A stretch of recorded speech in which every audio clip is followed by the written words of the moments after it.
Well, hello and welcome. Thanks for joining this week's panel conversation. I'm really excited to have a couple of leaders in local government joining in the conversation. We've done these conversations now every week for the last year, really with the hopes of sharing how communities are engaging with their communities, how they're gearing up for the use of the federal ARPA dollars as communities come out of the pandemic. And really just to share perspectives around how do you help residents feel like their voices are being heard in their communities, particularly just because this is such a crazy and challenging time in everyone's life. My name is Matt Fulton. I'm the Vice President for National Engagement with a company called Polco. We work with communities around engagement and helping to assess performance. But the intent of these conversations is really to gather ideas from local leaders and to share them with people who are either in local government. We've also found that these are really helpful for people that are just interested in what your local governments are doing around the topic of engagement. So we want you to be able to pick up whatever ideas and whatever perspectives you can benefit from in these conversations. The day actually goes pretty smoothly, or the session does. I'll do a quick introduction of the panelists. And then we have 3 questions that we're going to be introducing to each of the panelists and looking for their responses. And then following, depending upon time, we'll get into a little bit of a conversation on any other topics that seem to be relevant given the conversation and the way that the conversation goes. Typically, these conversations and these sessions last about an hour, but it always varies from time to time depending upon how deep we get into the topics. So with that, let me go ahead and start introducing our panelists. I'm really happy to introduce Craig Owens. Craig became the city manager in Lawrence, Kansas in July of 2019. He also served as a city manager in Clayton, Missouri for 10 years prior to that, but he also has other experiences in communities in Texas, Illinois, and Missouri. Craig is a credentialed city manager through ICMA and continues to be very active with ICMA, particularly in the performance measurement area. So thanks, Craig, for contributing to the profession. He's a former president of the Missouri City County Management Association and is actually a past recipient of the J.T. Bell Award, which is awarded annually through the state association. Craig, thanks for being part of this conversation and giving some of your time today. Would you mind just adding a little bit more to your background? Well, thanks, Matt. It's great to be included here and have discussion about this, and really an unbelievable time that we've been living through the last couple of years. Interestingly, I landed here in Lawrence just before the pandemic. I was grateful to have about 8 months of community engagement to get to know the community before that. But my other stops have been in metro areas through the middle of the country. And one thing that I have found is that communities have a purpose that's pretty similar no matter where you are. And I think that is something I'm excited to talk to you about today. Well, that's great. I just really appreciate you spending time and sharing your thoughts with us. Let me introduce Alfreda Funnye, who is currently the Neighborhood Services Coordinator with the City of Myrtle Beach. Alfreda grew up in Myrtle Beach, so the work that she is doing is very close to her heart. And in her role, she's focused on finding creative ways to engage and assist residents, but also interestingly runs Charlie's Place that I'm hoping to learn a little bit more about. It's a nationally recognized part of the African-American civil rights movement in South Carolina. In 2016, she created Rock the Stop, a community project that helps promote peace and positivity at the school bus stops for students in Myrtle Beach and Horry County. She's got a passion for helping others, and her past work includes photography, travel, and just simply sharing good stories. Alfreda, thank you for joining, and would love to hear a little bit more about your background. So yes, I'm a native of Myrtle Beach, South Carolina, and for 29 years been here, but have been serving in local government since I've been 18 years old. I really love engaging with residents and trying to find creative solutions to the concerns that they have. Currently, I serve as a neighborhood service coordinator under my director. We have a small department, and we basically assist our city managers and other departments on just community engagement and creating better neighborhoods for people to live in. So I enjoy it. I look forward to continuing in local government and assisting and collaborating with other communities.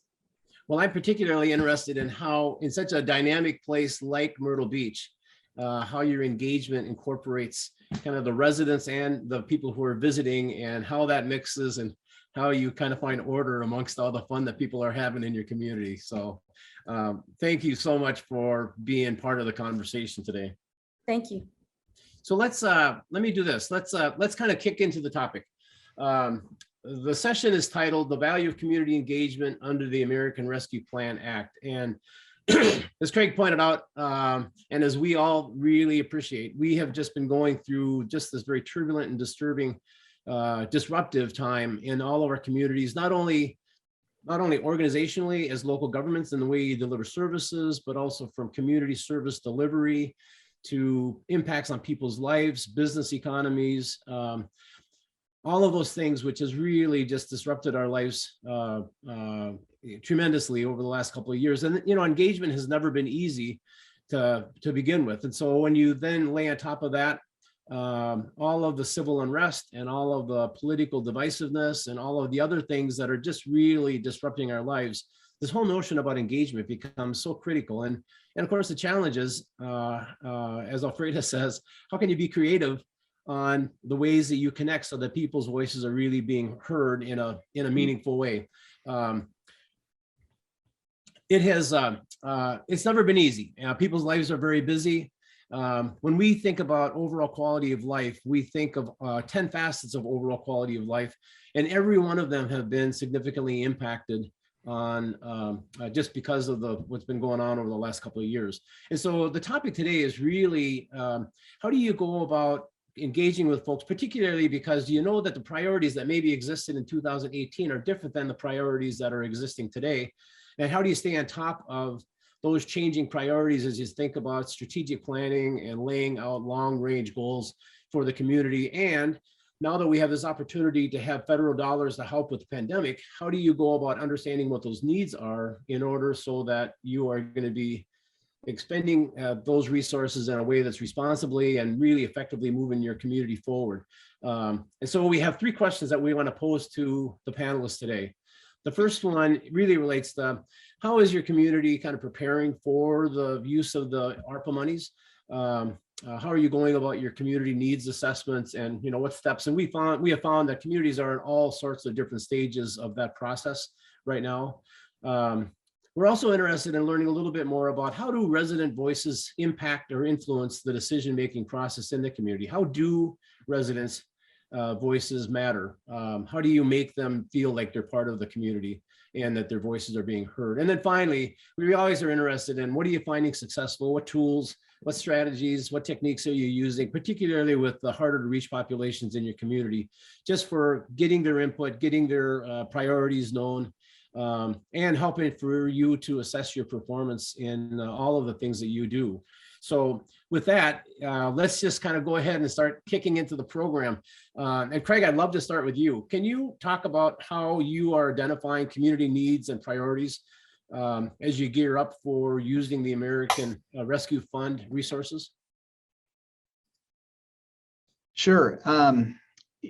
You know, we entered this pandemic, and of course, you know, I'll cast everybody's memories back to how uncertain everything was. You know, was this going to be a 2-week thing? Was this an event that just happened in bigger cities? Is this, you know, how long was this going to go? Was it really going to impact us? And then it was really scary, and maybe this was, you know, bigger than what we experienced. There was so much uncertainty through that. What was interesting about our experience here in Lawrence was that, yes, we were going through that as a country, as a world, as a civilization, but we had started our strategic planning process, and we did it in a way that was so deeply embedded in community engagement from the beginning that when this all happened, yes, we paused like everything. We paused everything that was not absolutely critically necessary, but what we were already on the track to do was validate what is the most important thing for our community. and what are the critical services that our community needs, and what does it also then want? What do we aspire to be? That's what strategic planning is. And so we were having a big advantage. I feel it was a big advantage going into that because we had already started that, and we did it before we had to go to a virtual environment, before we lost these critical human connections that community really is defined by. And the process that we used for public engagement going into this was a very hands-on one. So we asked for invitations to where people gathered. Everybody can put the microphone in the middle of the room at 7 o'clock on a Tuesday night, and you're going to get what you get. And we have a good engagement level with that. But what we didn't have is necessarily inviting people that are not invited. And so we found a way to go, not just invite them to where we were, but to ask for invitation where we went. And we used about 50 volunteers in our employees. So, we're paid volunteers, but people, would you help us engage with the community? And we got 50 people. I wanted 20 and we got 50. So we trained them up and they went out. And the good thing about us and as a community is most of our employees are part of the community already. And so when we asked a wide variety of people to come help us with their work, they went and connected and accessed the community groups that already were gathering, talking about their aspirations for what they want in their lives and what they want for their community. So really, this was a process of just listening to where those conversations are already had and facilitating them, putting structure to them so that when we gathered the information out, we could pull that together. And I said, curate it. And so we used our elected leadership to help us curate that.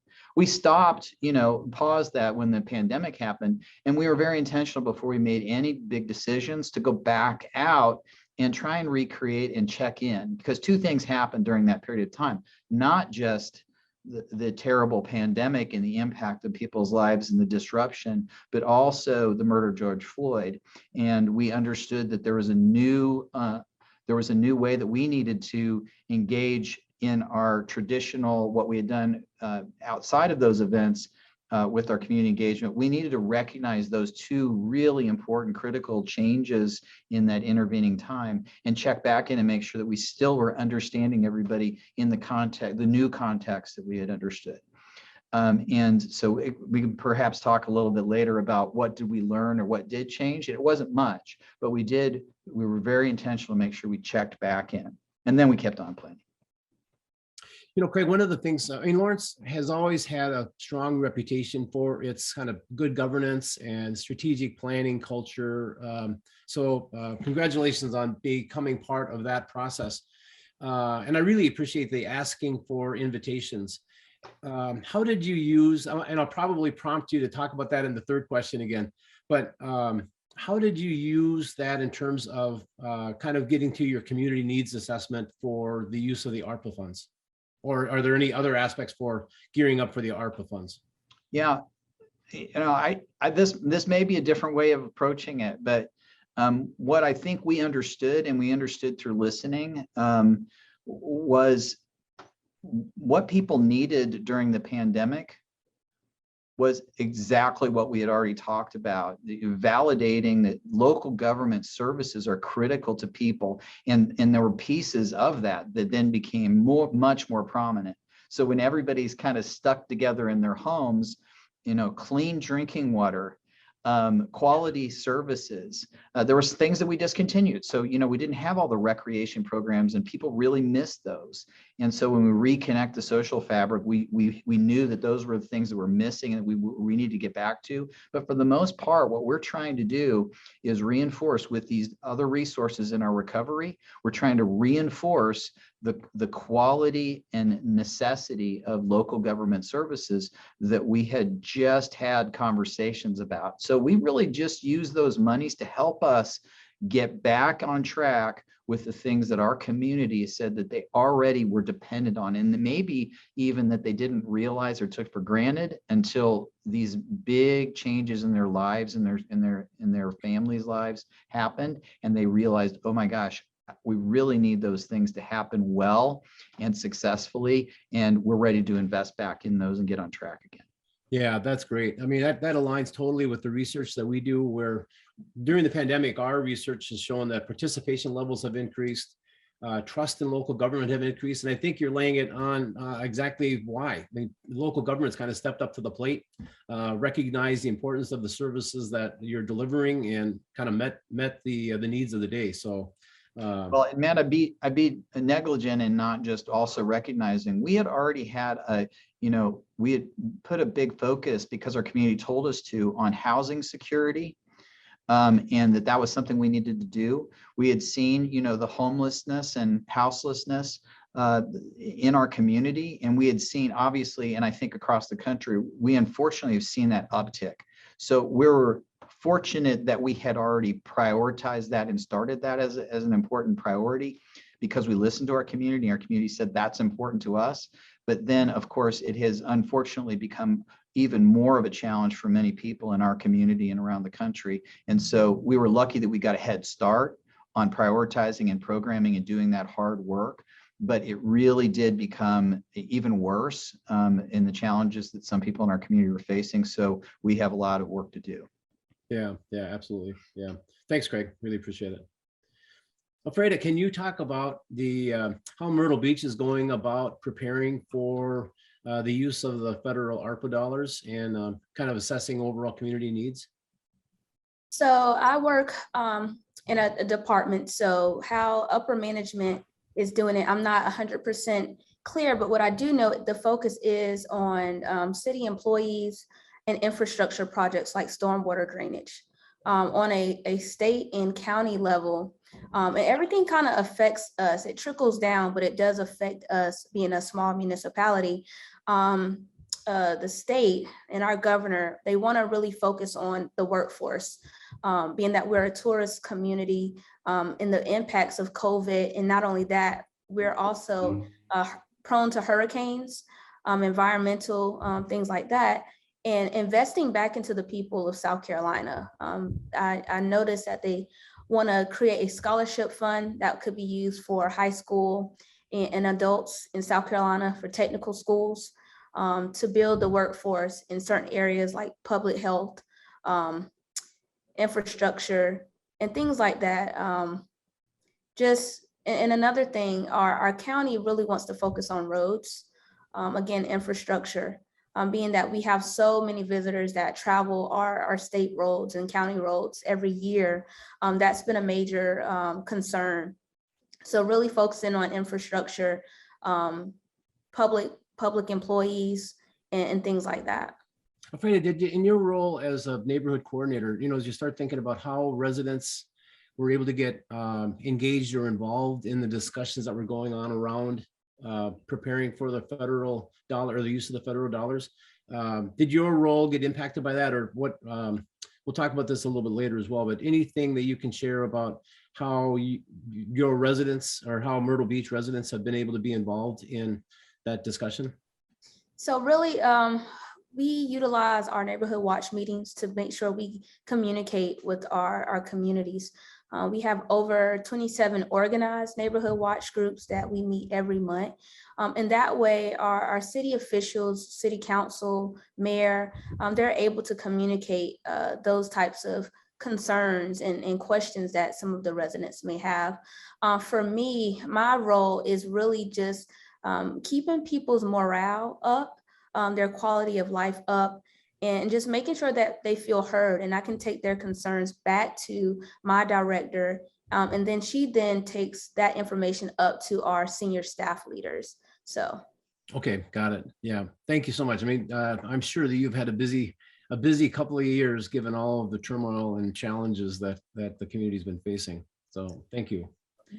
Alfreda, let's stay with you on the second question. When you think about how the community uses resident input, you're in a great position to kind of have a sense for how resident input is provided, is recognized and valued in the community. What can you share about that? So to what you said earlier about trying to also distinguish between the visitors, we have part-time visitors or residents, but our core residents, again, we make sure that they know that they can pick up the phone and call. That's one part of the transparency. We host our city council meetings in the morning time, but just letting them know that they can pick up the phone and call, that there is an open door policy within our government, We encourage them to serve and get involved. Attend the neighborhood watch meetings again. Another thing is partnering with other agencies. We've learned through the pandemic that you can't really do things by yourself. With our local United Way, we've had community conversations to recognize what our community needs are throughout the county, as well with partnering with our local Chamber of Commerce to create a community engagement board that really encourages resident involvement. So really partnering with other organizations within our community to see what each other's doing, organizing a homeless coalition. So a lot of those groups and organizations, strategic thinking and planning really came out of the need of necessity with the pandemic, but also to the point what Mr. Craig was mentioning, during that time we experienced civil unrest with the George Floyd incident. And out of that, we were able to create a program called Beachside Chats here in Myrtle Beach, which we meet every second Sunday of the month. And we invite residents in to kind of be authentic, to be a no judgment zone where they're able to talk about those types of issues that also affects our mental health here in our city. So that has really grown, and it's also became a guiding plan for other cities around the country as well. I'm going to be prompting you to respond to those questions when I get to the next question as well, because those are really creative and cool things. I am kind of curious though. It's very unusual for city council to be scheduled during the mornings. And so I'm kind of, has that happened? Has that existed for a long time? And is there a reason that they're doing that? I don't know the actual reason, and I can only give you my thoughts, being that most of our business communities, mornings are better for them because we're in a tourist community. And just in the evening, it's dinner time.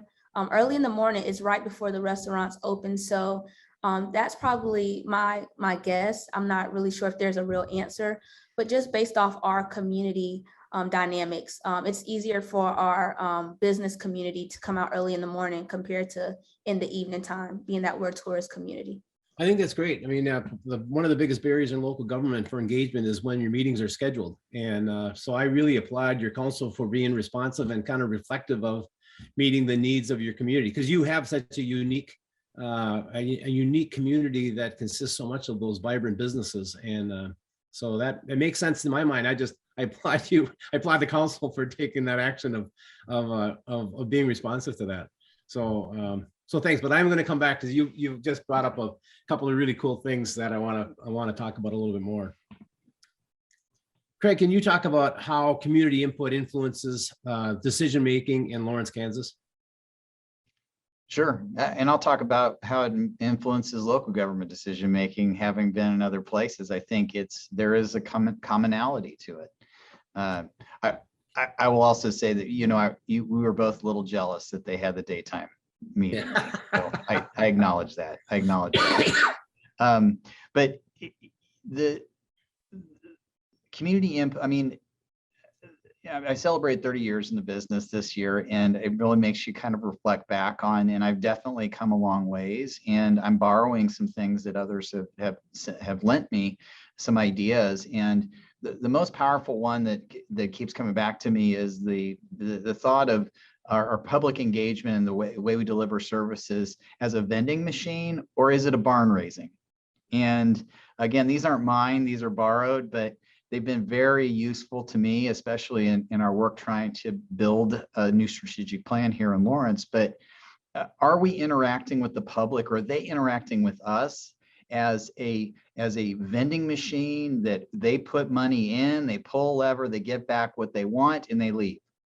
Or are we coming together as a community, as members of a community, to do hard work that we really can't do individually, or that's not best done individually?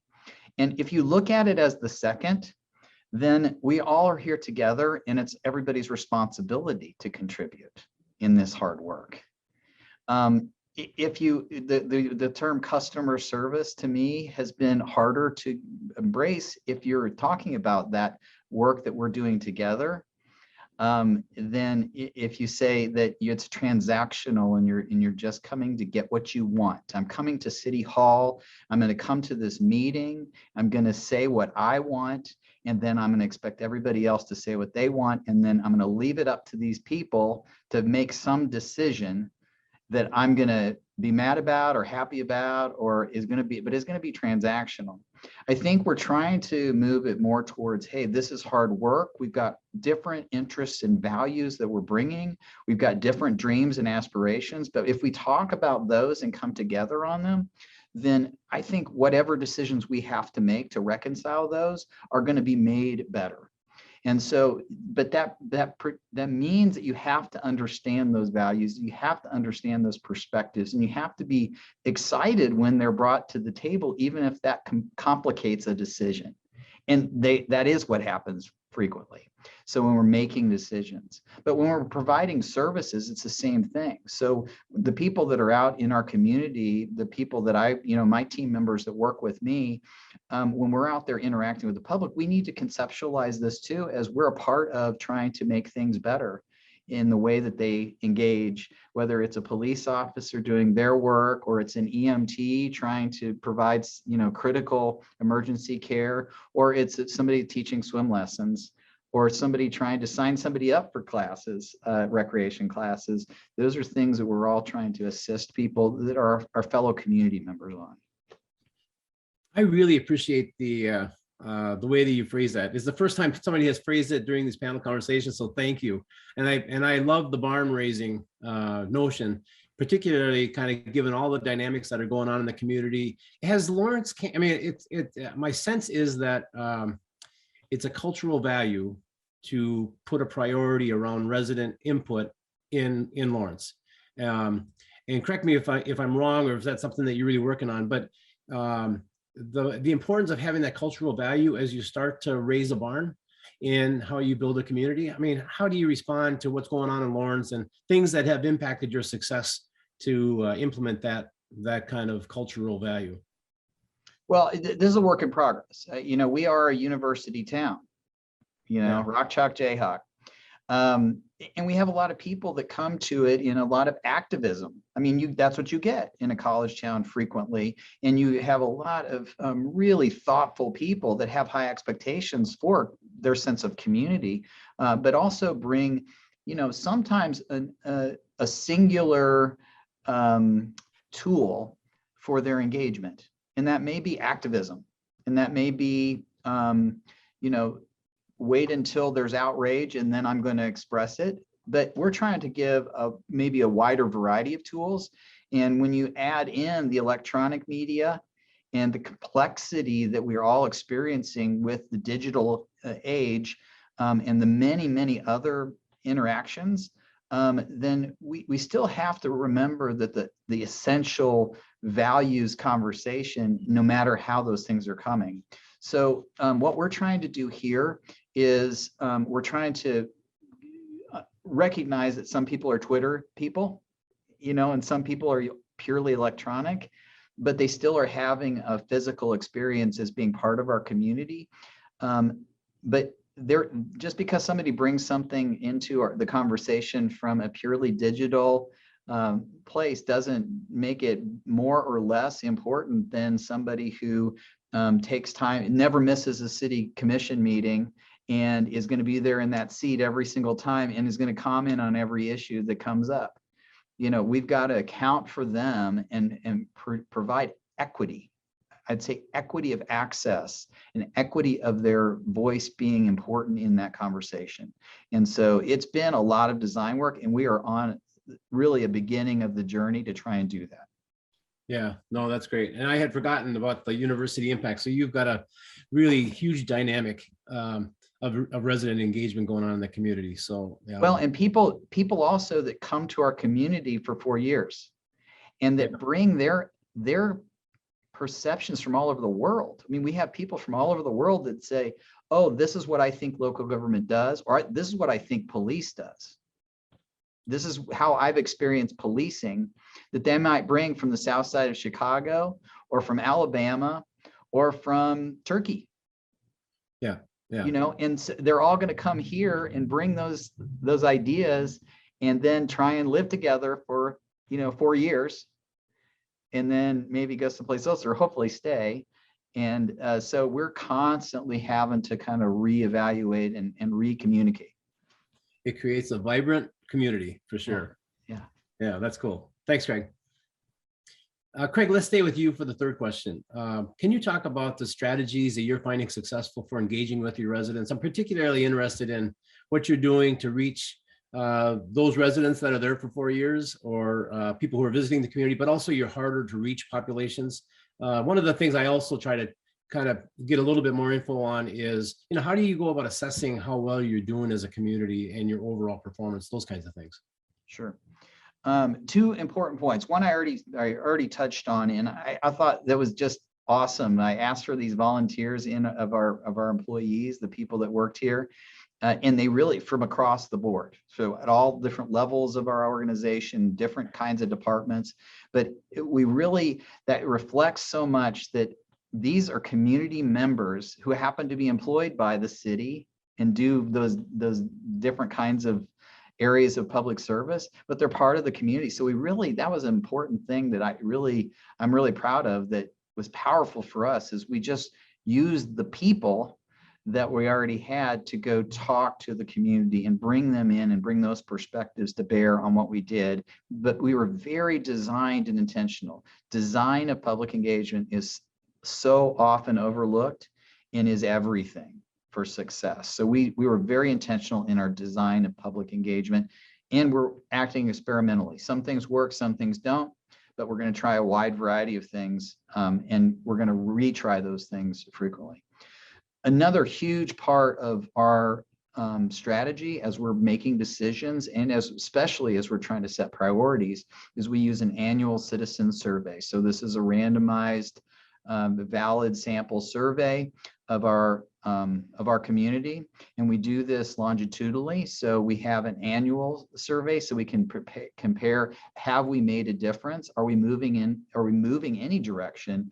And our service changes or our offerings making a difference? So if we intend to change something, hopefully in a positive direction, did we get the results that we expected from those inflection points? And so that's been really critical to our work here. And actually it's critical to every city I've served. I really believe in citizen surveys so that you can pull those in and you can have some reliability besides just sometimes the people that only come to City Hall when a decision is being made. I think it's broader than that. Or just using elections and somebody say, I'm an elected official, and so I must know everything about everything during my tenure and have all the wisdom on all the issues. And none of them that I've ever worked with feel that way, but sometimes the public treats them that way. Yeah, totally appreciate that. Do you in your survey work, are you benchmarking your performance with others, or do you do that pretty much internally? Yeah, we have a company we used. ETC is the one that we've used. There are other good companies out there. ETC has been doing this for 25 years and does work around the country so that we do get the benefit of their standardized questions on city service levels. And I always say the way to demonstrate the importance of benchmarking is the best performing code enforcement department will always score lower in citizen satisfaction than the worst performing fire department, just because of the nature of the business. Right. And it doesn't reflect necessarily in their excellence. And if you did that and you said, oh, I want everybody to be excellent, I want everybody to be at a 90% satisfaction level. Well, if you don't recognize that nobody's at that with code enforcement in even the highest performing cities, then you could overinvest and have wrong expectations if you haven't benchmarked against those other cities. Yeah, I appreciate that. Thanks for that, the benchmarking insight. I really love the use of your employees for reaching out to your community members. When they go out, are they just for kind of people that are going to be hearing this, are they doing survey work there? Are they kind of asking where the priorities are, what they feel their perceptions are around community needs, priorities, those kinds of things? Yeah, it really, really broad. It's very, and I should also say, sometimes we got, some people, 15 people in a room, and we could really do focus group kind of work where we ask really open-ended questions and we hear the interaction of people and they kind of bring those perspectives together in a group dynamic. But sometimes we were tabling at the library, we just put a table out, said, hey, and caught people, again, where they were living their lives and asked them a few questions. And sometimes we just handed them a survey or a card and said, hey, can you go in and just give us your thoughts and feedback? And we used online devices and tools that were helpful as well. Alfreda talked about kind of the breadth of her organized neighborhood groups. Does that exist in Lawrence as well? Yeah, so we have a long, well-established, not just neighborhood organizations, but we have an organization of neighborhood organizations, which is, I think, is powerful and is a very useful, maybe shortcut to getting some input that we probably wouldn't have been able to afford to get if we didn't have the leaders of those organizations convening together and giving us some input. So it's actually something that we're trying to, actually it's been supported by HUD money over time. We've used HUD to help give resources to those groups so that they can organize, they can do newsletters, they have a little bit of staff or some support, gives them a little bit of resources so that they can organize themselves and do that important neighborhood level work. And actually, we're trying to figure out ways to have some other neighborhoods that haven't been as organized, and particularly newer neighborhoods, get that organization level so we can bring that level of engagement in, which is very organic and very powerful. Yeah, thanks for that. I mean, that's really interesting. I'm hearing a lot more about the power. I mean, I switched things to the neighborhood level about 2 decades ago in my city management world, but I just think the influence and where people are most connected is at their doorstep. And so the opportunities for engaging or for organizing at that level, and in your method of actually bringing the leaders of those groups together, that's a very cool idea. I think that a lot of people will resonate towards that. Well, it's a sense of also equity. We're very committed to equity principles, and at the neighborhood, one neighborhood may bring very different flavors to a conversation than another one. And if you don't kind of give them the space to operate the way that works best for them in their neighborhood, in that diversity, you'll miss it. You'll miss those important voices. Yeah, absolutely. Thanks so much, Craig. That was great. Really appreciate it. Alfreda, can you talk about the strategies and tools that you're finding successful in the work that you're doing in understanding resident priorities and expectations and things that need to be focused on in Myrtle Beach? Absolutely. A little bit different from Craig. We don't really have a strategic strategy. A lot of our stuff is done by need, on a need basis. But we do get a lot of calls from different residents, different communities. And to Craig's point, every community, every neighborhood is so different in their needs. And, we recognize that some neighborhoods think they don't have a need, but everyone has a need and it's different. But just being at being available for people to know that they can come talk to us, attending community events, back into the, equity. And we want our community members to have ownership. Our mission is not to go in and to control, what they are doing. We want to make sure that, hey, this is where you live at. What ideas, what issues and concerns do you have? And how can you help us help you address those issues, but giving them that power back, giving them the resources to be able to come up with their own creative solutions, and having a local government as that support system. So that is kind of how we do things when it comes to the strategic part of it. We really just allow our residents to have that ownership in their neighborhoods. And we just come in as a support system and a liaison between the residents and the city council. You talked about your resident engagement board. Can you discuss that a little bit, and who's on it? How is that organized? What role does it play? So this is really spearheaded by our local Chamber of Commerce. which has a variety of different stakeholders and players on this board, from business owners to residents who've lived in the community, even to new residents. What we're seeing here is the challenge between making sure everyone feels like they have a place in the community. You don't want your natives to feel like they've been forgotten, but you don't want your newer residents to feel like they just were visitors at one point and now they're residents. And so it's really trying to manage that. But with this resident engagement, it's to encourage them to understand the purpose of tourism, how they can kind of get involved and not sit on the wayside and just see what's happening around them and just feel like they don't have any say or buy-in. So we meet once a month, and then we go to other events in the community. We attend the neighborhood watch groups and allow them to become a part of the programs we're having, such as Keep Myrtle Beach Beautiful, anything that really affects them. And then we make sure our city residents and employees are all on that same team and we communicate very strongly. With your neighborhood watch groups, it's impressive how many you have. When I think about neighborhood watch groups, I kind of think law enforcement, but my sense is that yours are much broader than that. So our neighborhood watch is operated or ran or facilitated by our regulatory officer division.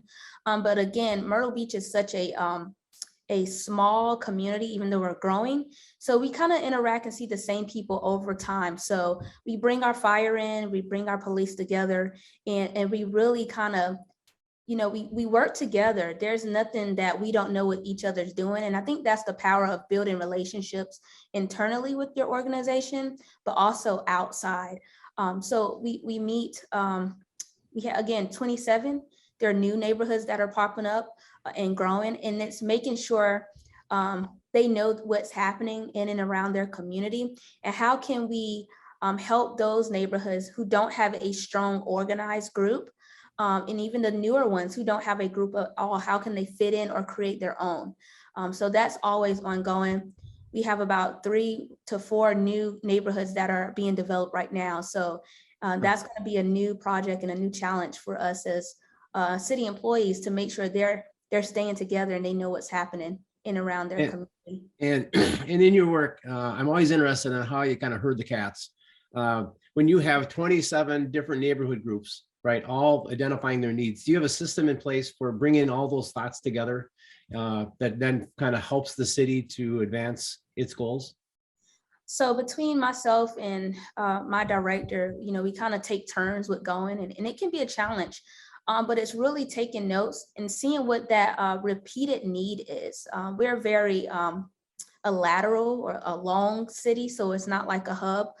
We can't go east because we'll be in the ocean, but the repeated news that we hear is really workforce housing, but just taking those same repetitive concerns and taking that to our senior staff and saying, hey, from this neighborhood on down, we're hearing that people have needs in this particular area. How can we address this creatively, but make sure it's a relative to that particular neighborhood? And then again, encouraging our residents to serve on boards, to be a part of the conversation and know that they have that ownership and help in solving in those solutions that they bring up all the time. Can you, thank you for that. That was very helpful. I am wanting to learn a little bit more about Charlie's Place and how that fits into your engagement efforts. So we, over the past, for me personally, I've noticed there has been an increase in historical tourism throughout, not just Myrtle Beach, but throughout the country. Again, with the wake of civil unrest and all these different incidents and events taking place, people are now wanting to educate themselves on the communities that they live in, either if they've been a native or they're new. So Charlie's Place, and then we also have another facility, the historic Myrtle Beach Color School. A lot of community members say, hey, I never knew this existed in my town. How can I learn about the community that I live in? Charlie's Place, a historic Green Book site, Chitlin Circuit site, that allowed Black and whites to come together. to enjoy music, rhythm and blues music of that time period. When you live in a community and you know the history, you have such a pride. You have you're more excited to be a part of that community, and you want to find ways that you can help, push those projects forward, and also identify other places in your community that need to be elevated, that have been left on the wayside or have never even been thought of. So Charlie's Place has really taken off this year, getting different people from across the country wanting to learn about it, but also it starts a trend where they want to go back to their community and advocate for historical preservation, which I find very interesting. I think that's just fascinating. What a cool way to build community, and it's that whole sense of community, and in an educational way, and actually kind of expanding across the nation. That's just wonderful. What a great story. Thanks for sharing that. Thank you. This has been a great conversation. We have a little bit of time, so I'd love to just open it up to see if there are other things that we bring up, or that that either of you have on your mind that you want to share. I can just say I've learned a lot listening to Craig, and I'm not a city manager, on another level, but still understanding how different governments, what tools they use to help people organize, or help bring about resident engagement or community engagement, and what strategies that they use that can probably be implemented into our community, because people are people wherever you go. Yeah, thanks for that, Alfreda. I recognize that you're not a city manager, but in my experience as a city manager, and I think about people in your position and the important role that people like you and the important things that you're doing in the community, you're a local government leader at a neighborhood level. And I just really applaud you for the work that you're doing, and all of the important things that you're contributing to the overall growth and vibrancy of the community. In a lot of respects, you've got a more difficult job, just because you're working on the street with the people that are interested in being part of the community and wanting to make sure their voices are heard. So thank you for all the work that you're doing. I don't know, Craig, do you want to add anything to that? Well, I mean, you are doing city management, and we all have to play different roles at different times. But yeah, you should be a city manager. So if that's what you want to do. But yeah, it is. That's what I started with, was I've been able to serve in different states and different metropolitan areas, and really proud to be here in Lawrence, Kansas. But it's all about the people. And we do asphalt, and we do pipes, and we do buildings and facilities and pools, but in the end, it's all about people. And so that is the most important thing. Yeah, totally agree. I really have enjoyed this conversation, because the more years that I had in city management, the more I appreciated that it really is about the quality of life. People can move wherever they want, they can live wherever they want, and it's really where they're going to get their greatest return on the investment of their time and their money and their efforts. And it always is dependent upon the services and the relationships they can build at the local level. And both of you have really brought to the front just the value of resident engagement, and that those personal connections that in the midst of all the dynamic environments that you both live in, of pulling all of that together. And of course, it really is based upon organizational culture and those kinds of things that both of you have really shared, ways that are creative ways that you're accomplishing it. Craig, I really hope that people pick up on the strength of the resources that are inside City Hall, especially because they're residents. I think that's just a really creative way for getting people engaged. And I do think that Lawrence has got such an ongoing cultural belief in resident engagement that it just kind of fits naturally in. And Alfreda, the work that you're doing around your neighborhood groups and working with residents, just it's powerful stuff. So thank you. And all of it helps kind of tend towards helping you understand your performance and supporting any strategic work that you're doing. So really, really a great conversation. Thanks so much for everything that you've shared. let me just kind of wrap this up. First of all, thanks for being part of the panel today. I really appreciated you giving an hour of your time to help share your perspectives with others. I do these every week. I would love if you have some ideas of people who you think would be good and have got ideas and maybe some neat strategies that they're using that you think would be helpful, send them my way. I'd love to get them incorporated into a conversation at some point. You'll start seeing these video highlights probably next week. These highlight segments will be 3 to 5 minute snippets that will be published on LinkedIn. And we're just asking you to share them with your networks so that others can benefit from your insights on the work that all of you are doing. And for me, it's a great opportunity to meet 2 leaders in local government, which I always value and treasure. So thanks so much for the time that you spent today. I will catch up with you probably in the next few days just to get some feedback from you. Think about what would you suggest to me to make these panel conversations a little better, make it more applicable to the work that we're doing, and any ideas on other topics that you think would be worthwhile for local governments to lead or to hear, because I'm always open to incorporating things that are relevant in local government. So with that, let me just say goodbye and hope to meet both of you in person sometime. Best of luck with everything that you're doing in your communities.